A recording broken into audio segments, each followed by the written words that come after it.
Welcome to Battle of the Dollar Trees. I mean dollar stores.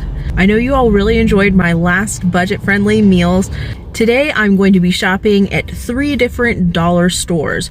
Dollar Tree, Family Dollar, which is right next door to Dollar Tree for some reason, and Dollar General, which is just down the road a little bit. I'm gonna go and get ingredients for 3 different meals. Stay tuned at the end. I'll show you and reveal which store was actually cheapest to shop at.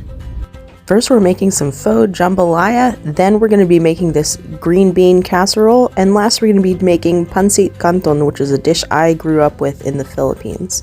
Now off we go to Family Dollar to price check our ingredients.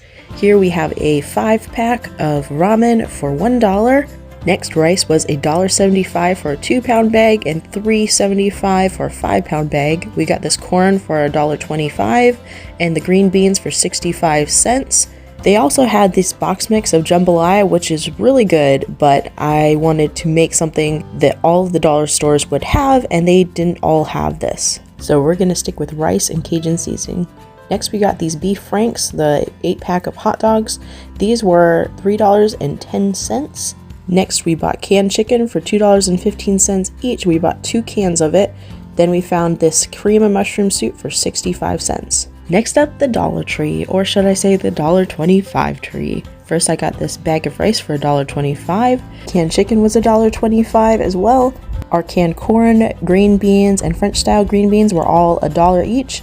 This soy sauce was $1.25. The same exact package of hot dogs was $1.25 here. The 5-pack of ramen was $1 here still. I got Creole seasoning for $1.25 and a can of cream of mushroom soup for $1.25. On to Dollar General. Their canned chicken came in at $1 a can.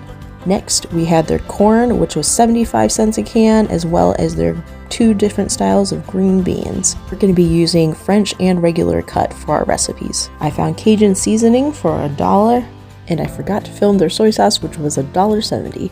Next, we look for hot dogs, which they had some really nice ones, but these are $4, so we can't quite afford those if we're looking for the cheapest hot dogs. These $1.50 ones will fit that budget though. I found rice for $1.50 for a 2-pound bag. Next, we found ramen, and they had individual package ones for 25 cents each, which would be $1.25 for 5 of them. Now let's get cooking. First, I'm going to make up 2 cups of our rice. I'm going to rinse it, and then I'm going to add in the water. I'm going to put a little bit of salt in just to season it, and I'm going to pop the lid on and cook it.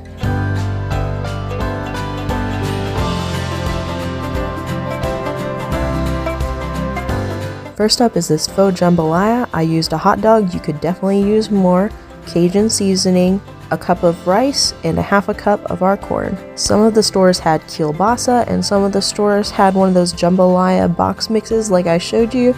Those would both be great options, but I wanted to be fair and use only ingredients that all 3 stores had. First, we're going to brown up our hot dog, which we cut on a slant. Then we're going to add a little dash of that Cajun seasoning just to help it start to flavor the meat. Next, we're going to add a little bit of oil. This is optional. I just thought it would help brown it, which it did.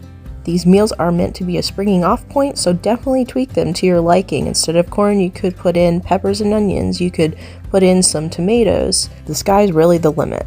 After the hot dogs were browned, I started adding in my rice and my water. I added in 1 cup of rice and 2 cups of water. I also added in 2 teaspoons of that Cajun seasoning. You can add in more or less depending on your spice tolerance. I wouldn't really say this is a super spicy meal, but it did have a little bit of an afterkick.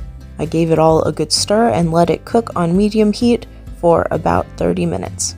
Our steamed rice is done, so we're going to start on this green bean casserole. You're going to need cut green beans, a can of cream of mushroom soup, and a can of drained chicken. You're also going to need 2 cups of that cooked rice. If you have fresh chicken, it would be even better, but this is what dollar stores tend to have. I grew up with this meal and I always really enjoyed it. The recipe that I grew up with also calls for a little bit of mayonnaise in the mix, and then you also top it generally with crushed up crackers.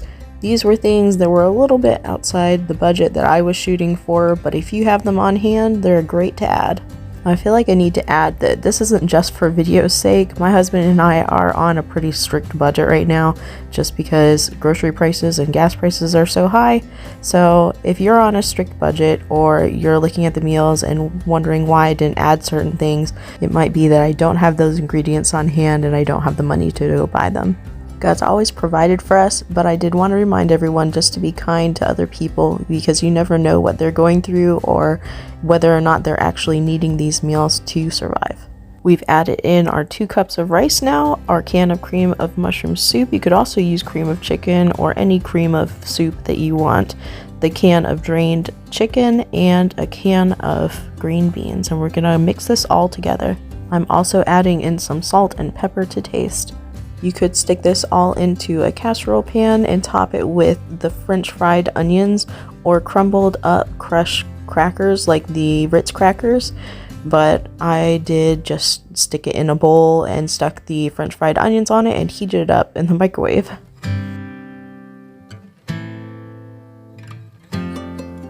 And here's our completed meal. I try to make sure all of my meals have some source of protein, preferably not beans, just because I've seen beans done so many times and I get a little tired of beans, but also some vegetable, even if it's a canned vegetable, which I know is not as good for you as frozen, but that's not always something that a dollar store is going to have.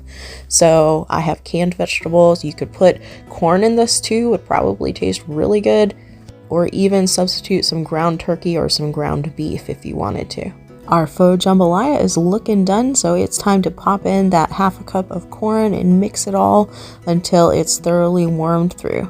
Now I did measure the rice that was in that little pack of jambalaya that I showed you earlier, and it's about 1 cup. It's just a little over. So if you're trying to feed 2 people, that's just about the right amount. I wanted a little more seasoning, so I added in actually a 1/2 pack of this flavor packet from the ramen and stirred it all in, and this made it pretty perfect. This made a great amount of food. I would say that all 3 of the meals that we're making today could serve definitely 2 people, potentially 3, especially if one of them's a kiddo. Now I know this is not authentic jambalaya in any way, shape, or form, but I think it tastes pretty good, and I was just trying to copy a little bit what the box mix said. Next, we're making pansit canton. It's actually a dish from the Philippines, and normally you don't use ramen, you use an egg noodle, but today we're using ramen as our egg noodles. We're using a 1/2 cup of our French style green beans, soy sauce, a can of drained chicken, and I added a little bit of garlic powder as well, although the garlic powder is optional. First, I heated my pan up to medium heat, then I added in my drained can of chicken and 2 tablespoons of soy sauce.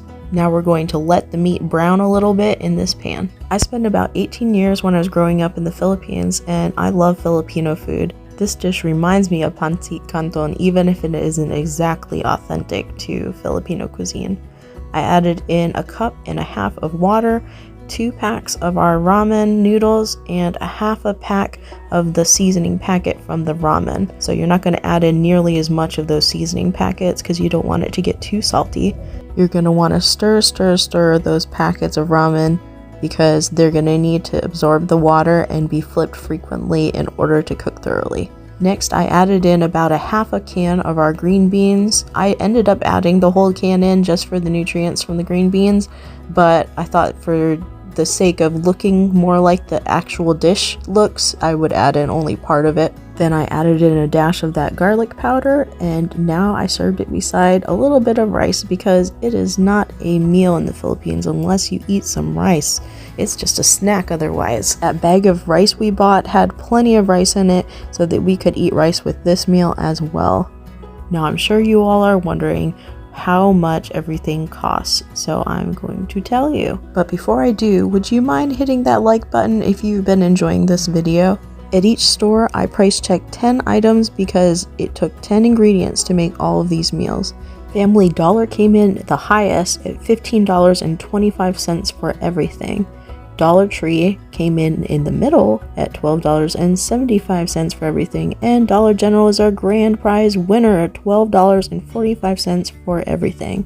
I felt it worth mentioning that just because it has the name dollar in the name doesn't mean it's going to be the cheapest. Walmart and Aldi both came in a lot cheaper than some of these other dollar stores that tout their savings. So if you have access to a Walmart or an Aldi, you might actually save yourself a lot of money. As always, guys, thanks for watching. I hope you'll join me in the next one. If you want to see some more budget-friendly meals, check out this, and I'll see you next time. Bye.